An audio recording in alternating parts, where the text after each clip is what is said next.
Goddag og rigtig glædelig tirsdag. I dag er tirsdagsvideoen inspireret af min gamle og desværre for længst afdøde mor, som altid sagde til mig, hvis jeg ringede og var i sådan et lidt underligt dårligt humør, jeg ikke rigtig kunne finde ud af det, så sagde hun, har du prøvet at gøre rent på badeværelset?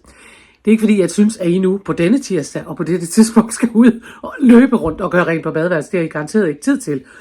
Men det er fordi, at det hjælper noget at få noget gjort, hvis man synes, at alting er at lave, og hvad skal man dog stille op, så er det rigtig rart at krydse noget af på en liste og sige, så har jeg da i hvert fald gjort rent på badeværelset.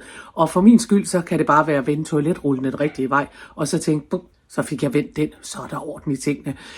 Så det jeg foreslår i dag, det er, at I laver jer en lille liste med minimum 5 ting, og det kan virkelig være små ting, der handler om fylde opvaskemaskinen op, eller gøre et eller andet, hvor I tænker, det skal jeg lige huske, jeg skal lige have sat det der på plads, eller jeg skal have lavet en lille bitte opgave, som kan være en arbejdsopgave, eller et eller andet. Men gerne nogle små ting, I kan krydse af, og når I så krydser dem af, så kan I måske oven i købet give jer selv en belønning. I hvert fald handler det i dag om at prøve at få orden i sit eget lille liv, når der ikke er orden i det store liv ude i verden. Ja, kan I have en vidunderlig tirsdag. Farvel.